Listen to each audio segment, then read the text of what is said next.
A city under lockdown.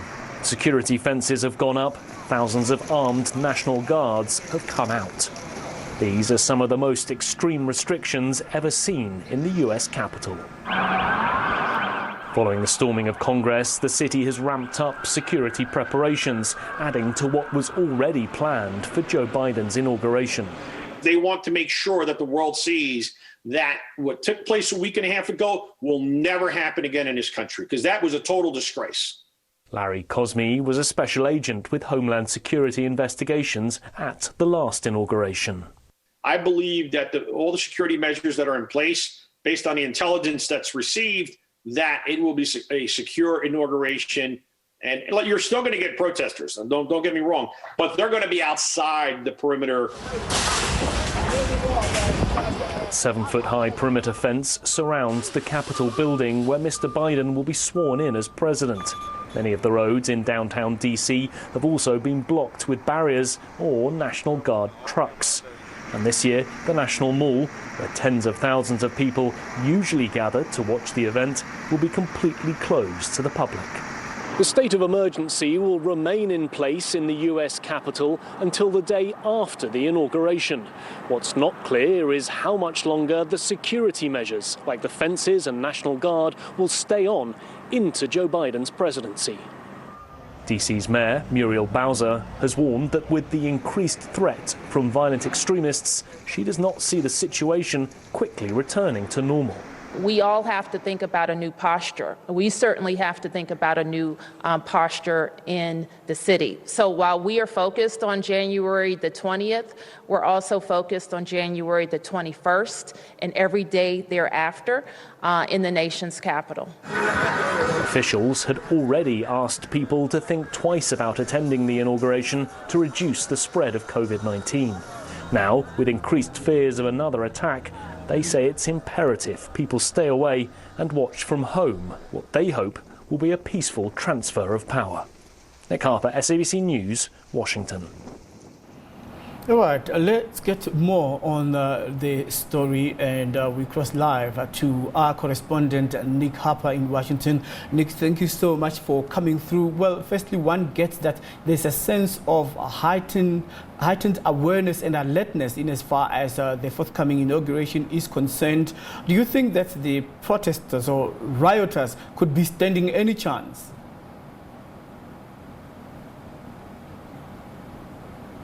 Well, in terms of security, they're certainly hoping that any potential rioters will stay away from Washington, D.C. The FBI has been monitoring threats over the last week and a half since January the 6th, when we saw those rioters storm the U.S. Capitol building, something that hasn't happened in the U.S. for more than 200 years. That level of violence, the ability to storm the Capitol building where Congress was sitting at the time. They have been monitoring threats very closely because we were expecting a number of protests during the course of the weekend. Intelligence suggested that there could be protests, armed protests, in every single one of the 50 state capitals across the United States and also here in Washington, D.C. As it happened, those protests were much smaller or simply didn't materialize. There were protests in Oregon, in Texas, in Michigan, in Ohio, but there was just a small number of people at those. And in Washington, D.C., we certainly didn't see any problems over the course of the weekend. But that doesn't mean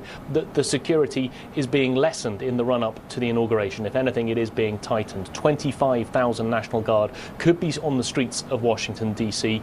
And new information coming to light in the course of the last few hours. The FBI is vetting every single one of those 25,000 guardsmen and women to make sure that there are no extremist elements inside the guardsmen who are meant to be here protecting the incoming president, because they fear that there could potentially be an insider attack.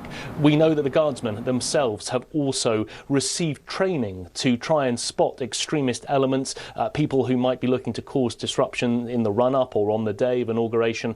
I mean, that's quite an incredible level of security and vetting, something that wouldn't normally happen, because the number of guardsmen that we're seeing here in Washington, D.C. is about 2.5 times the normal number that you would have for inauguration. It's a huge number of guardsmen to pull in from across the United States and represents 5 times the amount of US troops that are deployed in Iraq and Afghanistan combined. So they are throwing all they can at the preparations to make sure that this runs very smoothly without any potential problems.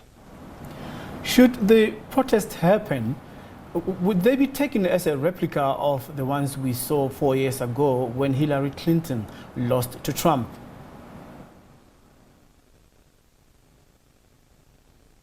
I mean, there's certainly the potential for protests on either side. We could see people coming out, obviously protesting the inauguration of Joe Biden. We could see counter-protesters, people coming out to protest the people who are pro-Trump supporters. But in terms of Washington, D.C., it is very much a city that has become a fortress over the course of the last week and a half since those violent events. We're seeing roadblocks on nearly every single street corner around that downtown area. That security perimeter fence placed around the Capitol building, but also around many of those downtown roads to make sure that people simply can't get through. You need security passes to get even within about a mile or so of the Capitol building. Those levels of security really unprecedented. The type of security measures that are not normally seen, not just for an inauguration, but any type of event in the United States. I've been to presidential conventions in the past. I've been to